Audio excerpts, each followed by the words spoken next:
G'day, welcome back to another episode of the Cubane series, the large-scale Cubane series, where we're trying to make a lot of Cubane. And here we have adipic acid, 1.8 kilograms, and this car coolant, a litre of car coolant. And together, this car coolant and this food preservative from eBay, we're going to make this molecule. So get this, decompose it, it's going to form cyclopentanone, get the ethylene glycol from this, and stitch it on top to form this. And this is 2 steps out of 9 or so steps we need to do to make Cubane, and we should fly through these. I'm running off confidence here, which is generally always a bad thing, but we'll see how we go. We have run the decomposition of adipic acid into cyclopentanone 2 times before. We even have some leftover cyclopentanone. The second time I ran it, I got yields of 70-odd%, if I recall correctly, and that was on a scale of about 250 grams of adipic acid. We now have 1.8 kilograms, so we'll scale that up a bit, get quite a bit more cyclopentanone if we can maintain those yields, or maybe even do better and get even better yields. And then we need to put on the ethylene glycol, which we've also ran 2 times. The first time previously, it was a complete disaster and all we ended up with was tar. But the second time seemed to work pretty well. We need to run in a Dean Stark apparatus with toluene, which will draw the water out of the reaction mix. I'm not sure terribly how well we can scale this reaction. The reaction times get quite long, and the amount of solvent and stuff we need start to exceed how much I can put in my biggest flasks. But we'll see how much we can do. One of the hardest sections of this video and of these 2 steps is the vacuum distillation we need to do to purify this cyclopentanone ether after we made it all with the toluene and everything like that. It's always going to make some tar and some awfulness, so we need to do a vacuum distillation because the boiling point of this is too high that we can't run a standard distillation without it all decomposing. So I haven't got much better at vacuum distillation since. In fact, maybe I've got worse because I haven't run that many since then. This is maybe the last vacuum distillation I've run, so we'll see if we can do better than last time. I mean, it worked last time. We got it working, but not with a great deal of confidence. So we'll see if we can get good this time. We have maybe here leftover 20 mils. That's not enough. We want to make at least 100 grams of dicarboxyl cubane at the end of this series. So we might as well make as much as we possibly can here at this step, because this stuff stores pretty well. Even if we make quite a bit of this and don't use it all in the next step immediately, it's worthwhile to make quite a lot of it here now in this video. So there's probably enough intro. We've got a lot of chemistry to do. This is like a little baby, you know? Draw a little face and like hands and legs on this. Isn't this adorable? A lot of people can start this series from cyclopentanone. If you are in a real lab, you would start this series from cyclopentanone because you can just buy cyclopentanone from a chemistry supplier. But the problem with doing that at home is it's a flammable liquid and it costs a bit more. And so obviously you have hazardous shipping charges, and it's hard to buy because it has no real uses. But this adipic acid is a food preservative. It's non-toxic. It's not flammable. So I think this got shipped from Croatia. I don't know why. They have the adipic acid mines in Croatia. Shout out to the acid mines in Croatia. I don't know. I don't know. These are the carbons that we're going to turn into the cube eventually over 9 steps, 2 of which we should smash out today. Feeling confident? I'm feeling confident. Perhaps too confident. But goddamn, are we going to just see how we go? It's time to get good, you know? All right, so big bag of adipic acid. Now, the way we previously turned this into cyclopentanone is to heat it with a catalytic amount of barium hydroxide. And this works. This is what other people have done. Everyone uses barium hydroxide. But, I mean, it sucks, right? Like, barium hydroxide is poisonous, kind of obscure to get. You really, I mean, we're trying to do this whole series from the hardware store. So, it's just one weird chemical here that is not from the hardware store, so we've kind of just pretended that this chemical doesn't really count. But if we go back, and instead of just copying Tom's lab, which is what I did originally, shout out Tom's Labs channel and his good video on this. But if you go back to the paper, they don't just use barium hydroxide. Okay, barium hydroxide gives the best yields, but they try a whole bunch of other catalysts and they all really work well. In fact, without a catalyst, still kind of works well. But they were just chucking any shit in and it was still kind of decomposing this to cyclopentanone. Like borax even, you know, much more easily accessible chemicals than barium hydroxide. In fact, one of the chemicals that worked reasonably well was sodium carbonate, an incredibly dirt cheap chemical from the hardware store that we use multiple times throughout this series. So if we just do it with sodium carbonate, maybe the yields might be slightly lower, but we just remove an entire chemical that we've used in this series and we just replace it with a hardware store chemical that we're already using multiple times. So no more barium hydroxide. We're just going with the lovely, friendly sodium carbonate, and we want 5 mol%. That's what the paper used. Reasonable yields. Sure. We even have a blender. Look at this. You know, to show you that I mean business in this series. This is a brand new blender. Do we really need the blender? Probably not. You can tell I got the blender before I got the adipic acid because I wasn't expecting it to be this nice fine powder. Don't need to mix it that well with the sodium carbonate because it's all just going to melt anyway and mix in. But I bought the blender, so we're going to use it. We're going to weigh out 625 grams of adipic acid and it's like 10 or so or something like that grams of sodium carbonate. So a lot more adipic acid than sodium carbonate. It's just a small little bit of catalyst that will help decompose this adipic acid. We'll blend it all up. Oh, and add the secret magic ingredient. Can't forget the secret magic ingredient that will definitely help this. Do you remember what the secret magic ingredient is? I remember what the secret magic ingredient is. I'll go get the bottle of secret magic ingredient. Yes, the secret magic ingredient is sand. We're going to add sand to this. It will help it boil. It will help it boil. Gonna blend in some sand. That's good. They'll help the yields. I love adding fucking dirt to the reaction mix. Hell yeah. All right, let's get blending.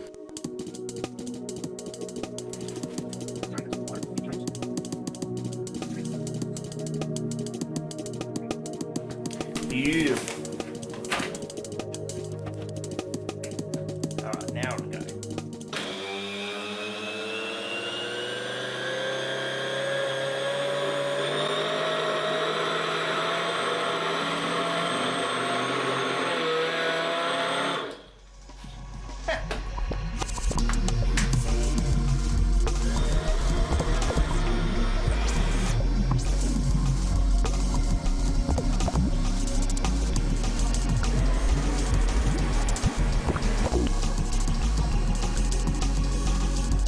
All right, here is our weighed out sodium carbonate and adipic acid. There's too much in the flask. I really just had to guess how much mass would fit in this flask. Might be okay, but it's probably better just to divide it into two. Run a second flask straight after this, and that way I get through even more than 600 grams in a day. I probably get through maybe close to 1 kilo of adipic acid. Importantly, we're in the shade because it is like blindingly sunny and 37 degrees currently. I am sweating. We got some 1 litre flask. This says 1 litre. I don't think it's 1 litre. So that's 1 litre. This is 1 litre. It fits in my 1 litre mantle. This one doesn't even come close. That is the biggest 1 litre flask I've ever seen. It's terrible. Anyway, thanks. Whatever the fuck company that is for the 1.5 litre flask. But set up for distillation. I want to heat it to a bit over 300 degrees. Cyclopentanone will boil off. It'll boil off with a lot of water at the same time, and we'll just collect it all. And what we don't want is we don't want to sublime off the adipic acid and clog everything and just move our adipic acid from one flask to the next. We want it to stay in the flask and decompose. So we can't just crank the heat because it'll just blow off all the bloody adipic acid. But we want it to stay in the flask, melt, react with the sodium carbonate, form the cyclopentanone. The sodium will be left behind, which will react with a new bit of adipic acid. So we need that reaction to churn over. But we do also want to get through 1 kilo of adipic acid today before it gets to the night time. So that's our challenge. Stuff's already heated because everything is already at 36 degrees. But let's get it heating a little bit more.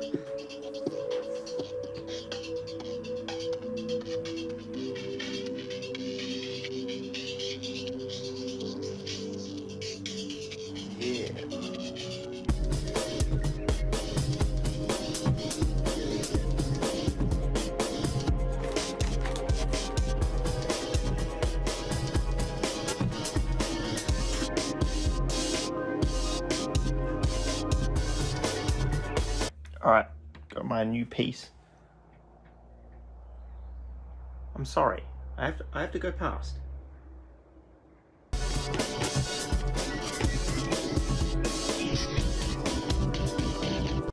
need to clean this condenser. I'm so sorry. All right, I'm gonna go now. I'm gonna go out this way. I'm sorry.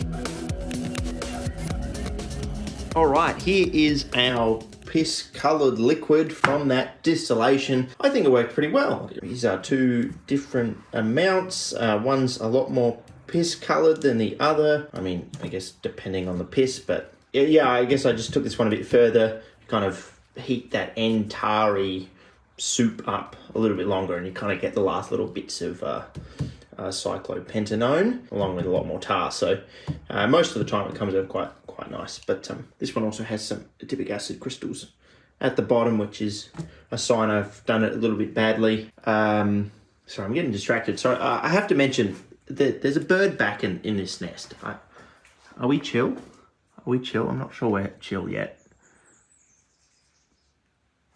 Oh, she doesn't like me very much, as you might expect, but I think we're coming to an understanding. Yes, there were eggs and baby birds hatched about 3 weeks ago, so I don't think it's physically possible for it to be the same bird. So different bird, I think of the same species, has just also decided to use that nest. I guess it's such a good nest, now everyone's using it. Our next step is to add sodium carbonate. Sodium carbonate is going to do two things. It's going to neutralize any adipic acid that sublimed all the way over and made it into the cyclopentanone, which is definitely some, because there's crystals of it at the bottom. The second thing it's going to do is separate out the water, because there's a lot of water in these. I wish this was pure cyclopentanone, but it has a lot of water in it as well. If we saturate it with sodium carbonate, the water and the cyclopentanone will phase separate, and then we can physically get the cyclopentanone off and redistill it, end up with our pure cyclopentanone, pure and dry, because we do need it dry for the next step as well. Yeah, once again, it's exactly the same sodium carbonate that we used at the start. We're just using it again here.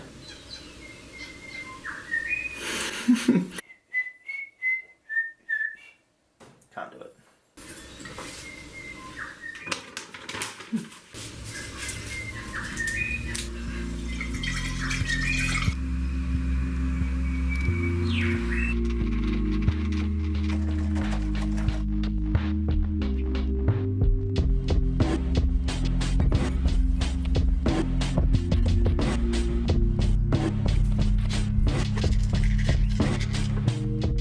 Okay, no, I thought we were cool. I thought we had a deal. You have your section, I got my section. You can't be hanging in here. Now this is not safe for you. It's not safe for me for you to fucking knock shit over. Oh my god. Oh lord. Okay. Yeah, alright. I was hoping to run the Deansack apparatus reaction in this 2-litre flask. This is my only 2-litre flask. I got it from an antique store made in Australia. Hell yeah, actual antique glassware. But I completely forgot that it is 2932, which is not the same size as what I use. It's not that weird a size, but I have nothing that will fit in there. That fits in there perfectly, because that's 24-29, which is the kind of more standard size, but you go slightly bigger and then you get to this. And I don't have any adapters or anything. Maybe I did have adapters at some point, but I can't find them, so I can't put a condenser on here. So, you know, not with refluxing toluene coming out of there. Teflon tape won't be able to bridge that gap. So we have to run it in a 1-litre flask, which does suck a little. We'll have to scale it down, but we'll see how much we can put in the 1-litre flask before it starts not working so well. I think that's it, but one other quick note is, yes, the bird, is she here? Yeah, they're chill. No, not really, they obviously hate me. That's understandable. So we're obviously not going to run any distillations in here. Not that we probably should anyway, But we'll go outside into a much different area just so these tiny baby birds don't get any bloody solvent fumes. Once you become a parent, you understand, you know? Once you're a parent to 3 little baby birds, once you're co-parenting 3 little baby birds, it changes you, you know? Don't talk to me until you've co-parented 8 to 9, 7 maybe baby birds, all right?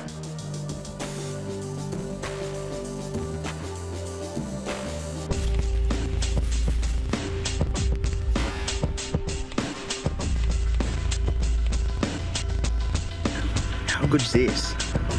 Fuck yeah. Anyway, living the dream.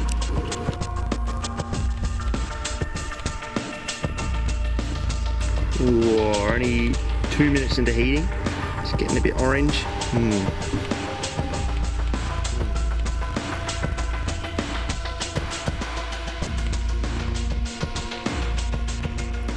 Oh, looks like it's blowing a fitting.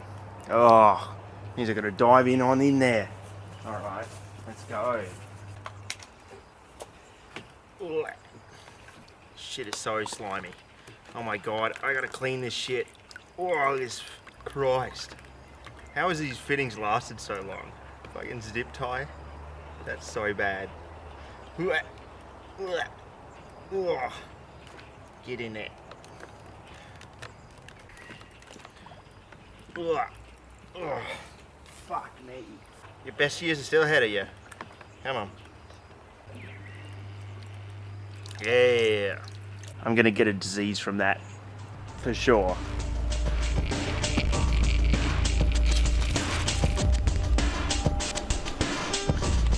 Here we go. Here is our cyclopentanone. We ended up with 455.7 grams. It's only about a 63% yield, starting from 1,250 grams of adipic acid. The yield's a little low. One thing I did do is I stopped the distillation a little early. You can see there's quite actually a bit of liquid in the flask here, and I'm sure that's mostly cyclopentanone. It was looking very crappy, and I didn't want to contaminate our nice batch, you know, and 455 grams is quite a bit. I also was getting a bit sunburned. This stuff I left over from yesterday and I'm back out here again today, but man, it's been over 34 degrees the last 4 times I've been out here doing chemistry, but today it's like 41 degrees and it's scorching, absolute scorcher today. Man, we're not going to be out in the full sun here. It's a bad day to be a baby bird, let me tell you. Anyway, not even a tinge of yellow in this, so maybe we can get good. Maybe we can be good. Should be nice and dry and perfect to just put into our next reaction. Speaking of which, where's our next reaction? Here is our toluene and sulfuric acid mixture. Now, concerns that the toluene would tar up if we just added sulfuric acid and reflux it, if it was like kind of technical grade sulfuric acid. Oh my god, I can feel my skin literally on fire. It is... Fuck me. It's hazardous being out here. Sorry, I'll just get through this. Look. This might be controversial, but I don't think this is too bad. It's a little tarry, but nowhere near as bad as what it could be. There is some tar around the sides, and there's a little blob of tar that's definitely condensed at the bottom there. You can see it stuck the stir bar in. And some crystals. I'm pretty sure that might be toluene sulfonic acid now that this is all cooled down. So basically, I'm not going to redistill the toluene. It looks fine. I mean, it looks okay. I wouldn't say fine, but it's not as bad as it could be. What I'm just going to do is I'm going to decant it into a different flask so that we leave this tar ball behind and this tar on the side, and then we'll use this toluene and sulfuric acid mix as is. Oh, that wind is nice. Oh, sorry. Oh, that was Dad. I even pissed Dad off. So did you father all of those children or just some of them? This is the ethylene glycol coolant. Introduced at the start. It's pretty much mostly ethylene glycol, 1,064 grams per litre, which is close-ish to its density, so there's just a little bit of water in there as well. So not quite anhydrous ethylene glycol, but here's some I distilled earlier. So a little bit in this bottle, little shitty plastic bottle, but it's beautiful dry stuff. So I'm sure there's enough there. Well, I don't know. Maybe that'll be our limiting reagent, but it should be enough to do quite a large-scale reaction here. We've got our cyclopentanone. It's been sitting in the sun. I should move that out. Ethylene glycol, and we got our toluene and our sulfuric acid mix, which has kind of been pre-tarred, let's say. Pre-tarred? I know, maybe that's not a good word. It sounded better in my head. All right. On that note, let's pack this shit up and then set up some new shit. Yeah.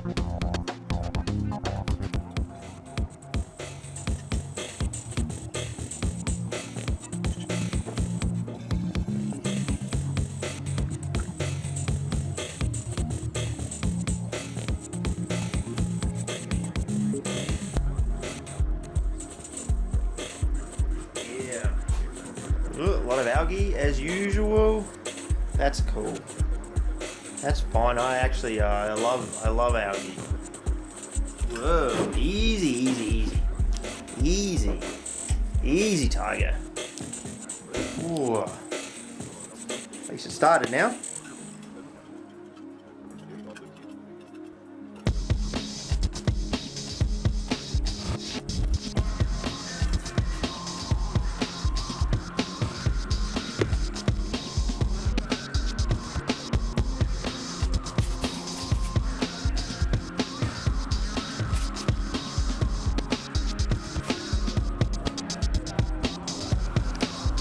It's tough being a little bird, isn't it?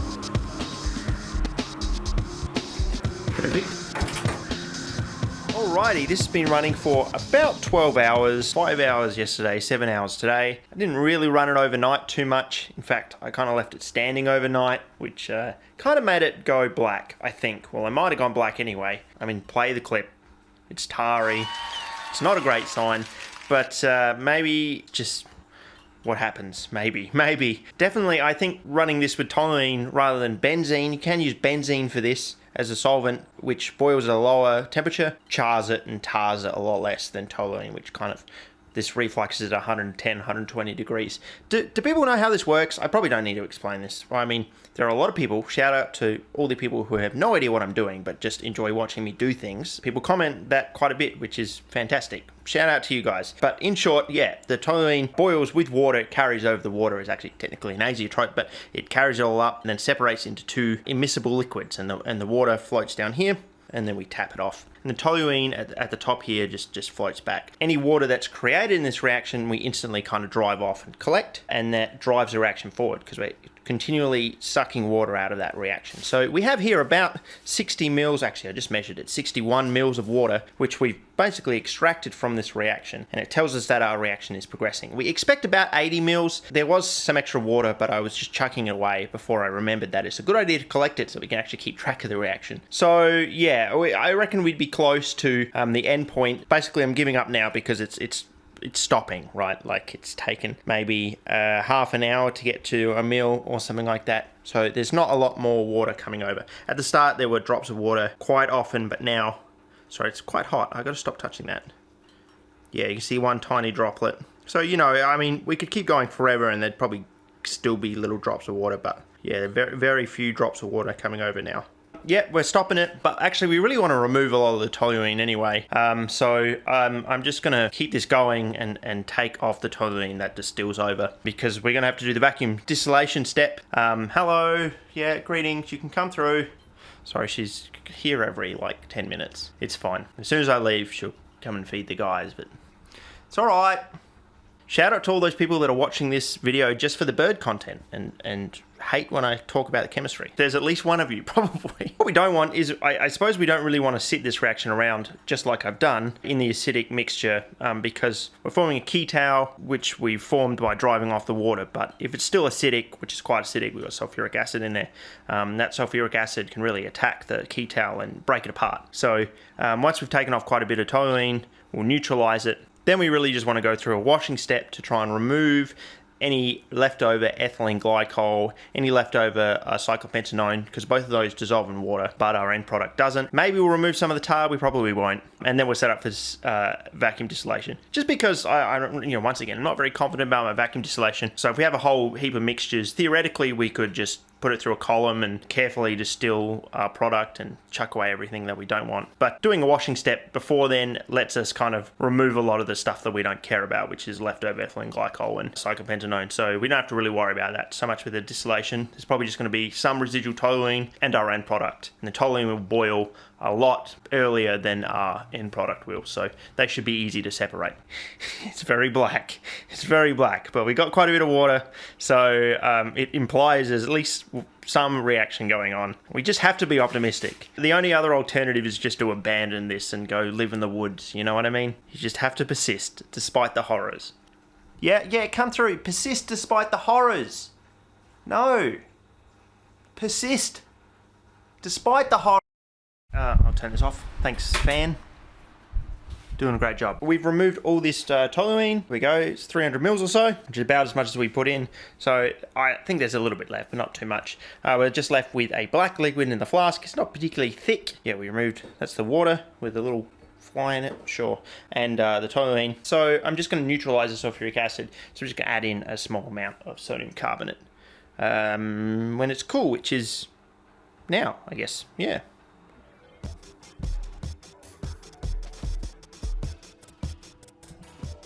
Alright, that should get rid of the acid.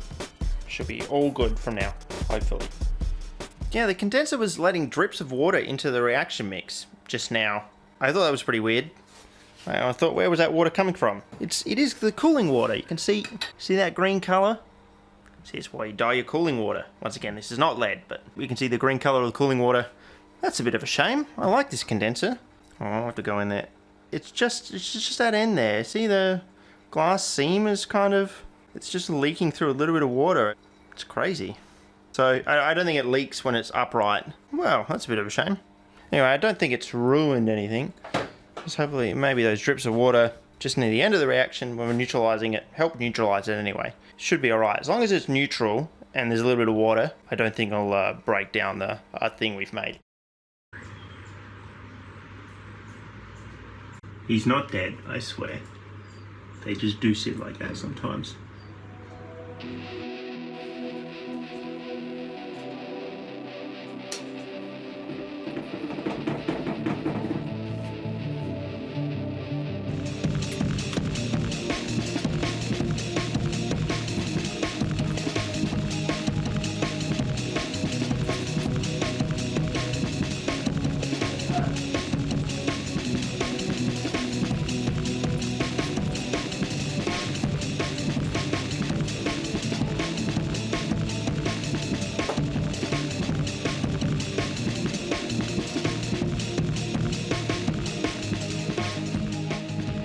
Alright, we have arrived at the vacuum distillation. So we have our mixture here. We've obviously washed it. It's just, I mean, hopefully, mostly the Ketal, which is what we want. But we have to do the vacuum distillation. It's probably one of the more technical things we have to do in this whole series. I'm really not set up for it and haven't done one in a while. Last time we ran it and we got it working, we used this pump here, which is a good pump, but not really what should be used for this kind of thing. And we ran the vacuum through this to use as a vacuum gauge, just because that's kind of what I had on hand. But this time, we're going to do the same thing. It worked. I don't know. I got slightly better tubing. I bought some MPT fittings and some of them have arrived. I had a better gauge, but I don't have the adapters for it. They didn't arrive. I still want to do the science, so we're just going to be running it through this again. Maybe a slightly better cold trap, better tubing, and we'll see how we go. There's not as much as I would have liked. I mean, we're trying to do this on the largest scale we possibly can, and already it seems like there's not heaps there. Still quite a bit, but not as much as I would have liked. Yeah, there's a lot to set up here. I don't know, will this tubing be good? Hopefully this tubing will be good. Got my lifetime supply of high vacuum grease here. Hopefully the vacuum pump goes okay. Yeah, let's just try and run this vacuum distillation.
And after all this, we're left with 132 grams of very good quality cyclopentanone Ketal, which is, I mean, it's great. 132 grams is a lot more than we got previously. When we did this run before, we got about 44 grams, of which we have about 20 grams or so left.